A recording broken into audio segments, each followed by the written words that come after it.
요한 1서는 사도 요한이 교회 형제들에게 쓴 편지입니다. 이 편지는 빠르면 한 주 70년, 그러니까 예수님이 승천하신 지 한 36, 7년 후에 혹은 늦어도 90년 언저리에 쓰여졌을 것이다. AD 90년 언저리에 쓰여졌을 것이다. 이렇게 추정됩니다. 이 편지가 기록될 때 사도 요한은 에베소 지역에서 목회를 하고 있었습니다. 당시 에베소는 로마의 많은 도시들 중에 아주 큰 도시였습니다. 당시 한 5만 명의 시민이 살았다고 하니 엄청나게 큰 대도시였고, 지금도 에베소에 가면 당시 번영했던 도시의 흔적들이 아주 웅장하게 남아있다고 합니다. 사도 요한이 이 편지를 쓰게 된 배경은 아마 이 영지주의라고 하는 그 이단 때문일 것이다 라고 신학자들은 추정하고 있습니다.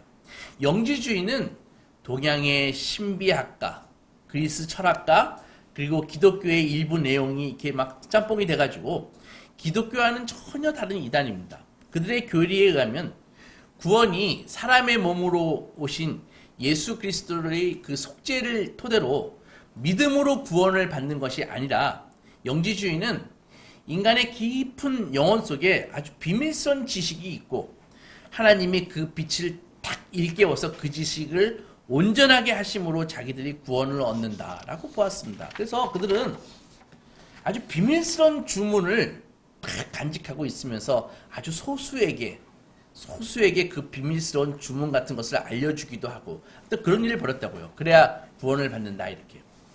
당연히 그들은 아주 지적으로 우위의 지성주의에 빠졌고 신비주의에 빠진 아주 큰 이단이었습니다. 이 영지주의 이단이 교회에 막 침투해가지고 이단에 막 빠지는 형제들이 막 생겨난 것입니다. 그래서 교회가 착 갈라지고 분열돼가지고 이 전부 다 상처있고 가슴 아파하는 상황 속에서 사도는 이 편지를 쓰게 되었음을 19절에서 우리는 엿볼 수 있습니다. 19절을 보면은 그들이 우리에게 나갔으나 우리에게 속하지 아니하였나니 만일 우리에게 속하였더라면 우리와 함께 거하였으려니와 그들이 나간 것은 다 우리에게 속하지 아니함을 나타내는 것이다. 이렇게 되어 있죠. 그러면서 사도는 정말 구원받은 사람이 누구이고 구원받은 사람에게는 이 증거가 표가 있는데 그 표가 무엇인지를 논중해 가고 있습니다. 요한 1서가 학문적인 글은 아니지만 그 속에는 놀라운 신학적인 통찰들이 있고 그 전체가 하나로서 예수 안에 있는 생명과 사랑이 무엇인지에 대해 우리에게 알려주고 있습니다. 그러면 사도 요한이 생각하는 이 구원받은 자의 표가 무엇인가?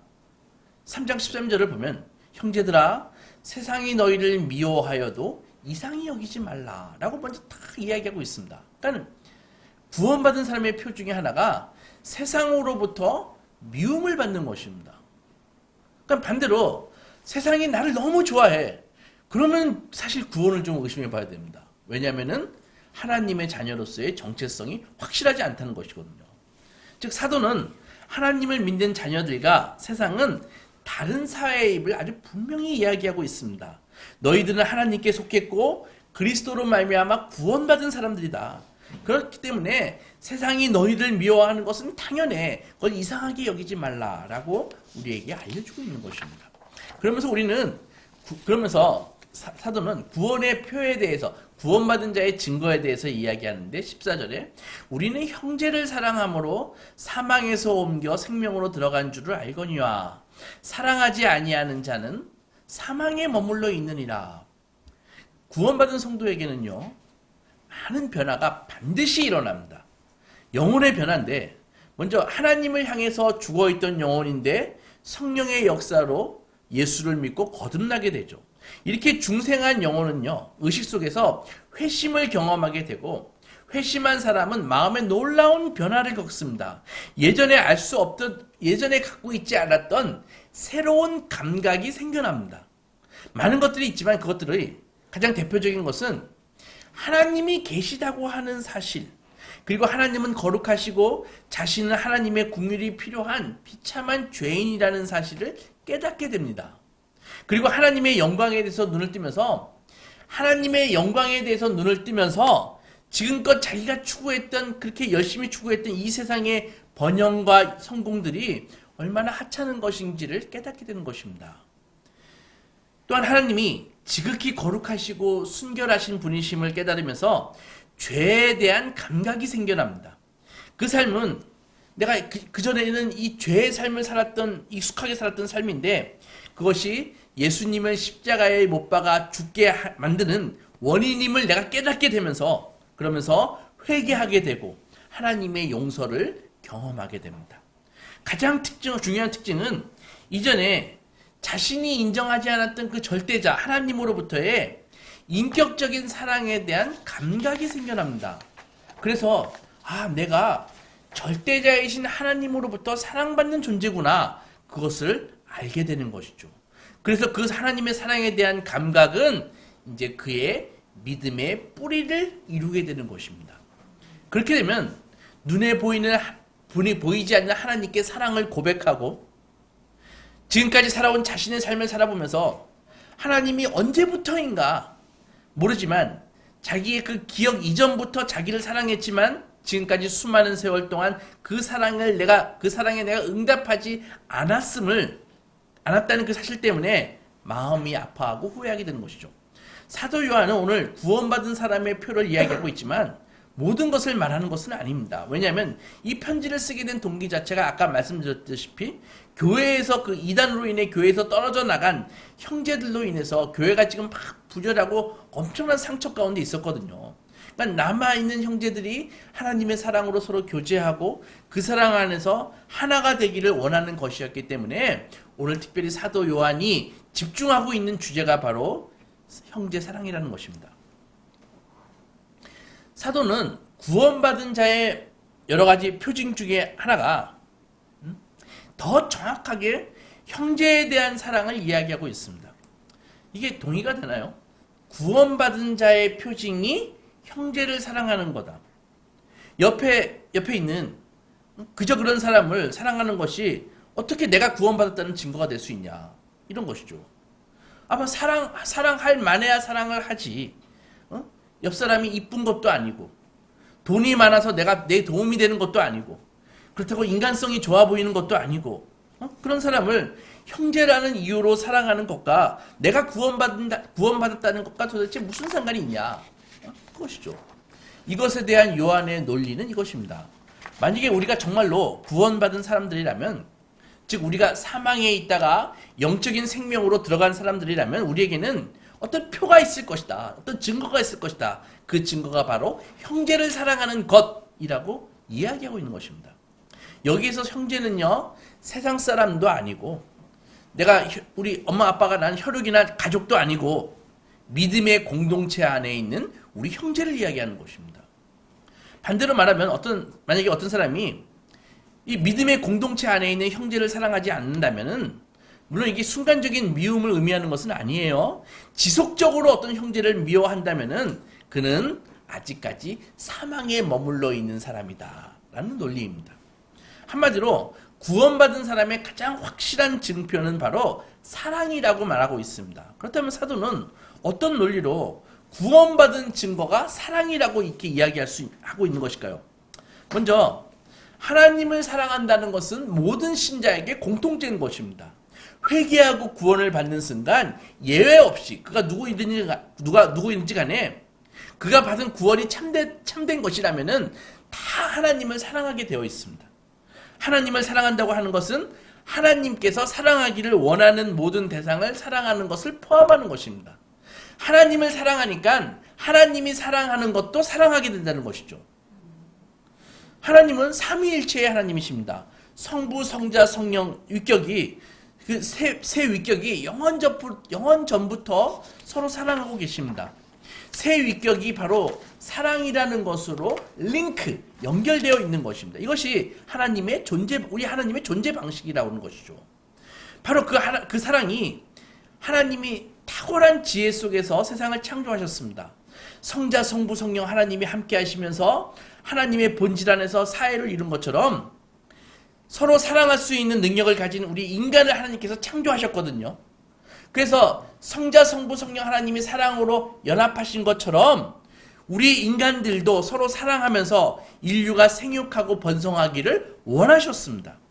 그래서 수많은 사람들이 이 세상에 살면서 서로 사랑하는 사회가 돼가지고 그 이루어지는 그 아름다운 사랑이 인간들 속의 사회 속에서 그대로 본받아서 사랑의 사회가 되기를 원하셨던 것입니다. 이것이 바로 하나님이 세상을 창조하시고 인간을 지으신 가장 중요한 목적이라는 것입니다.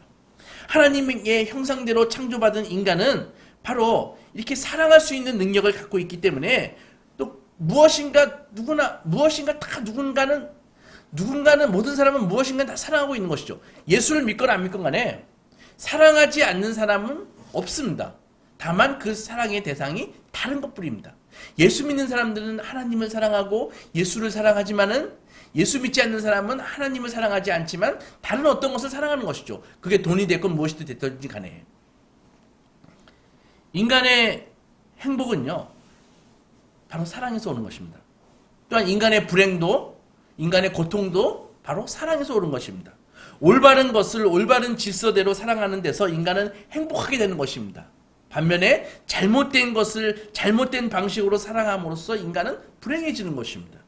모든 사랑은 이 두 가지 이 명제가 성립하는데, 첫째, 모든 사람은 하나님께로부터 온다. 모든 사랑은 하나님께로부터 왔고, 둘째, 사랑하지 않는 사람은 아무도 없다. 이 두 가지 명제가 중요한데, 왜냐하면 인간은 하나님을 닮게 창조되었기 때문에 사랑 자체를 인간 모두는 다 갖고 있다고요. 성경적으로 볼 때 사랑의 대상은 반드시 영혼을 갖고 있어야 됩니다. 그러므로 사랑의 대상은 우리가 아무거나 사랑할 수 있는 것이 아니라 하나님이시거나 성육신하신 예수님이시거나 그리고 우리 사람, 이 세 가지 대상 외에는 우리가 사랑할 수가 없는 것입니다. 그럼 우리 집에 지금 귀염둥이인 우리 강아지, 우리 고양이는 뭐냐? 나 걔 사랑하는데, 그것은 사랑의 대상이라기보다는 선의의 대상이죠. 그래서 동물들은 영혼이 없습니다. 안타깝지만. 그래서 우리가 표현을 우리 바둑이, 우리 댕댕이 사랑해 라고 하지만 그것은 사실은 신학적으로는 옳지 않습니다. 동물들에게는 그냥 난 I like you, 난 네가 좋아, 이 정도가 최선의 표현이라는 것이죠. 왜? 영혼이 없기 때문에. 영혼이 없는 존재는 사랑하는 것이 아닙니다. 그래서 하나님의 사랑이 인간에게 오고 인간은 그 사랑을 하나님께로부터 배워가지고 다른 사람을 사랑하고 모든 사람이 서로 사랑하게 되면은 하나님으로부터 출발한 그 사랑이 온 우주와 인류를 휘돌아서 마지막에는 다시 하나님을 사랑하니까 하나님에게로 돌아가게 하는 것, 이것이 사랑의 우주적인 구조였다고요. 그러니까 하나님께 사랑을 받아가지고 그 사랑을 내 통장에 탁 집어넣고 하나님과의 관계는 끊고 그때부터 다른 무엇인가를 사랑하는 것이 아니라 하나님께로부터 사랑을 받아가지고 다른 사람을 사랑하는데 그 사랑이 하나님과의 관계 속에서 나오는 사랑이어야 한다는 것입니다. 나뿐만 아니라 다른 모든 사람도 이런 구조를 가지고 하나님을 사랑하는 것과 사람을 사랑하는 것이 온 인류가 일체가 되어서 하나의 사랑 안에서 사회를 이루는 것이 하나님이 인류를 창조하신 목적이었다. 그것이었습니다. 그래서 하나님께서 맨 처음에 아담과 하와만 딱 창조하시고 그 다음서부터는 생식에 의해서 사람을 계속 만들어갈 수 있도록 그들의 몸에서 태어나게 하게끔 그렇게 만드신 것입니다. 아담이 하와를 처음 보았을 때 뭐라고 고백했어요? 너무 아름다워. 너는 내 살 중에 살이요 뼈 중에 뼈다. 이게 최초의 사랑의 시거든요. 최초의 시거든요. 그 시를 가지고 아담이 하와에게 사랑을 고백했지 않습니까? 바로 그 고백을 인류가 서로에게 그렇게 하도록 만드신 것이 하나님의 창조의 목적이었다고요. 그런데 그것이 죄 때문에 다 깨어져 버렸습니다. 이제 사랑 대신에 미움이 들어왔죠. 살인이 들어왔습니다. 그러면은 사랑은 어떻게 되었을까요? 죄가 들어옴으로써 인간에게 사랑할 수 있는 능력이 줄어든 것은 아닙니다. 사랑 자체가 줄어든 것도 아니었습니다. 죄로 인해 그 사랑이 하나님의 그 사랑이 유교적인 사랑으로 이렇게 변하면서 그 채워지지 않는 만큼 미움으로 그것이 변질된 것입니다. 결론적으로 인류에 지금 이 땅에 사랑도 있고 미움도 있잖아요. 사랑도 있고 증오도 있잖아요. 사랑과 증오의 그 합은 원래 하나님이 주셨던 그 사랑과 정확하게 똑같다는 것입니다. 이것이 창조의 원리를 담고 있는 사랑이었습니다. 그 사랑이 인간의 죄 때문에 깨어지고 이제는 하나가 되기는커녕 수시로 갈등하고 분열하고 이익에 따라서 이합 집산을 하고 서로 분쟁하고 증오하면서 끊임없이 분열을 거듭하고 있습니다. 그렇게 되어버린 이 세상에 예수 그리스도께서 오셔서 세상에 오셨습니다. 우리를 구원하기 위해 오신 것은 궁극적으로 우리를 구원해서 천국에 데려가게 하시는 목적이 우선이 아니라 우리를 가신 다음에 잃어버렸던 하나님의 사랑을 깨닫고 그 사랑을 가지고 다른 사람들을 사랑하면서 죄가 들어오지 않았더라면 만드시고 싶었던 그 세상을 이루면서 살게 하기 위해서 성자 예수께서 사람의 몸을 입고 아기의 모습으로 이 세상에 오신 것입니다. 주님이 일평생 보여주신 것이 바로 어떻게 하나님을 사랑하는지 알려주신 것입니다. 어떻게 사람을 사랑하는지 알려주신 것을 우리에게 보여주신 것이라고요. 예수께서 하나님의 사랑을 우리에게 들어오게 하셨는데 그것은 하나님의 나라가 완성될 때 구원받은 모든 사람들이 서로를 사랑하는 사회가 될 것이다. 그때까지 하나님께서 우리 이 세상에 그 세상이 어떤 세상인지 미리 맛보게 하기 위해서 우리에게 하나의 사회를 주셨는데 그 사회가 바로 교회라는 것입니다. 그러니까 교회는 궁극적으로 하나님께서 구원을 통해 이루실 하나님 나라의 모습을 이 땅에서 맛보기로 샘플로 보여주기 위해서 세우신 공동체가 교회라는 것입니다. 그러므로 교회는 사랑의 하나님이 만드신 사랑의 공동체여야 됩니다. 하나님을 사랑하고 그 사랑 때문에 형제들을 사랑하는 사회가 바로 교회입니다. 그래서 세상이 교회를 보면서 저 사람들은 어떻게 무슨 생각을 가지고 저렇게 서로 사랑하냐 라는 것을 생각하면서 저것을 보면서 저 사회에 들어가면 저 교회라는 곳에 들어가면은 나도 사랑할 수 있구나, 나도 사랑받을 수 있구나 라고 믿게 하는 것이 교회를 세우신 목적이라는 것입니다. 지금 세상이 사랑에 얼마나 목말라 있습니까? 사실은 그렇죠. 그러니까 사랑에 목말라 있으니까 대신 뭘로 채우려 그래요? 돈으로 채우려 그러죠. 권력을 주려 그러죠. 왜? 사랑받고 싶어서. 그거 가지면 자기를 사람들이 봐주니까. 얼마나 허무한 일입니까? 하물며 일부 교회에서 서로 편갈려서 다투고 분열하고 교회에서 자기의 영향력이나 과시하려고 하고 서로 상처 주고 교회를 이용해서 자기의 이기적인 목적이나 이루려고 하고 이런 모습은 교회의 존재 목적을 부정하는 행위입니다. 하나님께 심판받습니다. 오늘날 교회가 세상에서 많은 비난을 받습니다. 그런 점에서 교회는 반성할 점이 많다고 생각합니다. 그러나 교회는 세상의 재판정 앞에 서야 될 것이 아니라 하나님 앞에 서는 것입니다. 이럴 때일수록 우리는 더욱더 기독교 신앙의 기본으로 돌아가야 되는 것입니다. 이것이 바로 하나님이 원래 우리에게 가르쳐 주시려고 했던 참된 신앙을 회복해야 되는 것입니다.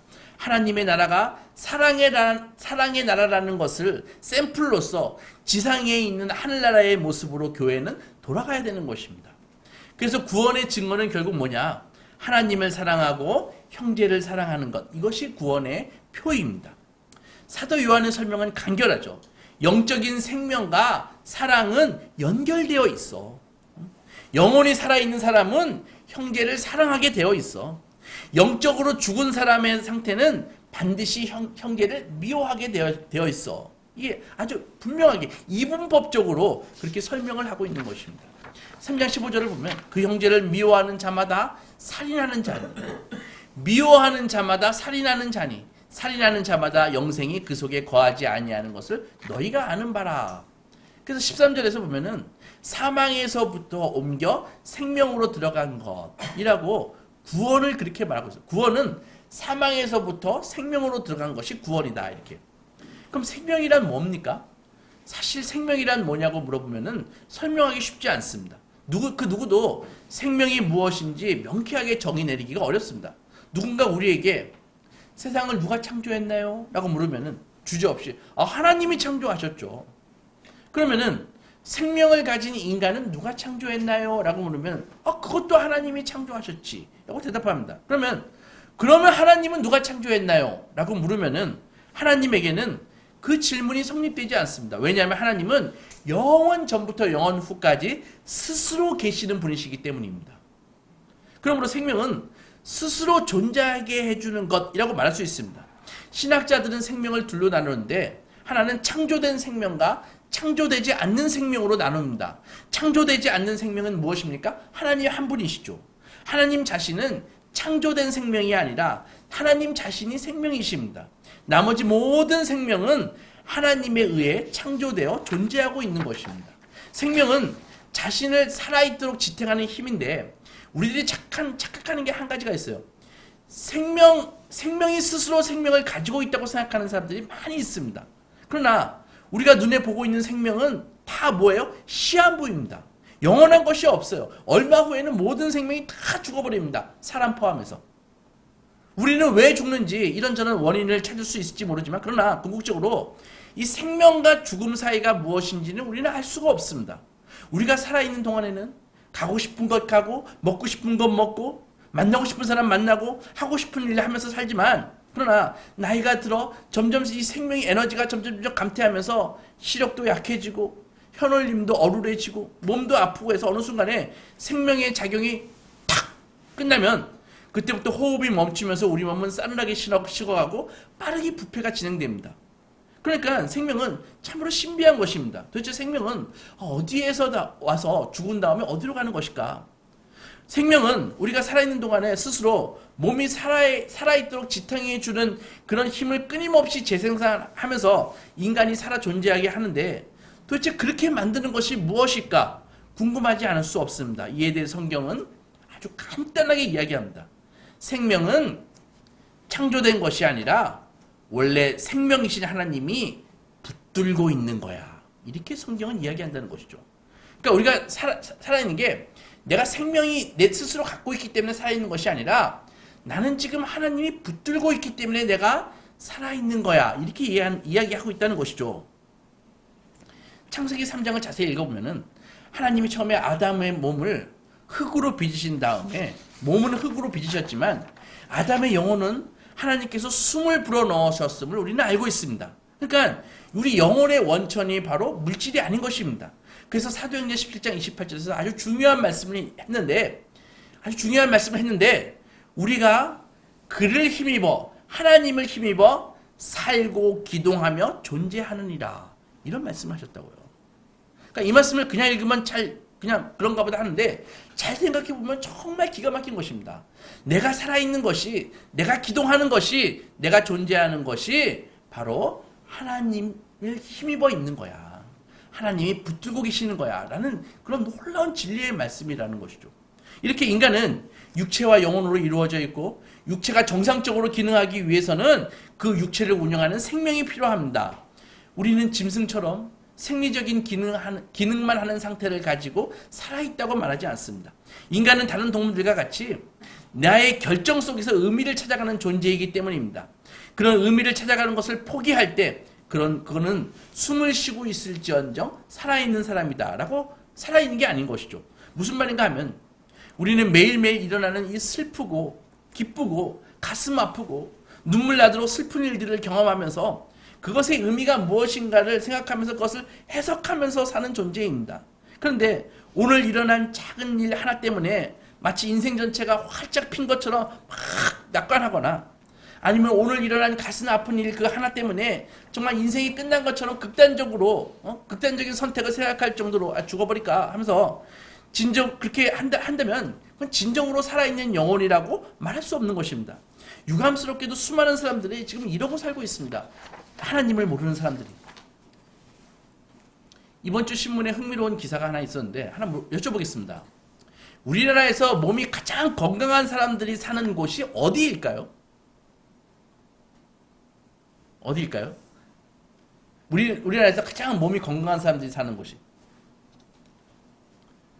공기가 좋은 저 남쪽의 섬마을? 아니면 해발 700m가 넘는 강원도 산골? 아니면은 1년 내내 따뜻한 우리 제주도? 아닙니다. 가장 건강한 사람들이 사는 곳은 서울 강남 3구였습니다.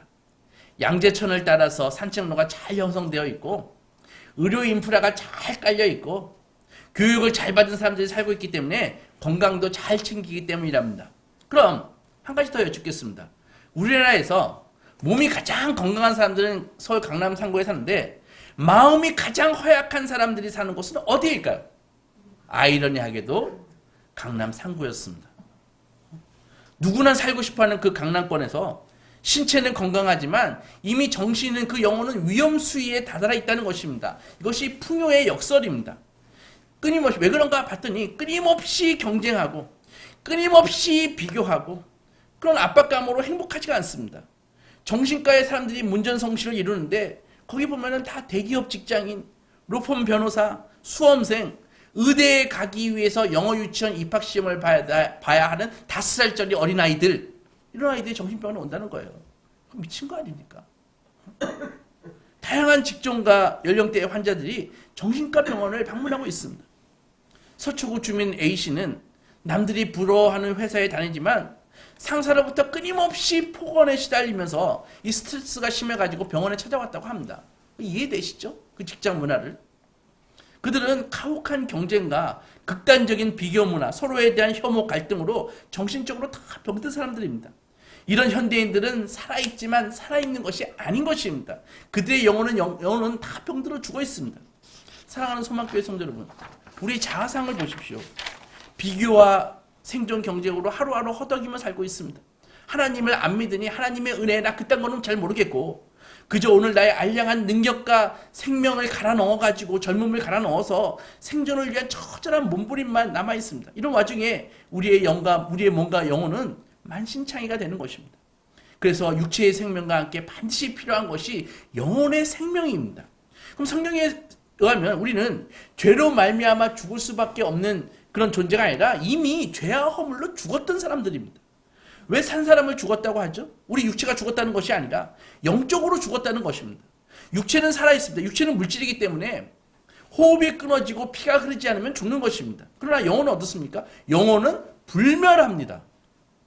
영혼은 하나님께서 불멸하도록 그렇게 정하셨어요. 하나님이 영혼을 창조하셨다는 점에서 영혼은 시작은 있지만 한번 창조된 영혼은 영원히 불멸하도록 하나님이 정하셨다고요. 영혼은 불멸한 존재이기 때문에 영혼이 육체처럼 죽지 않습니다.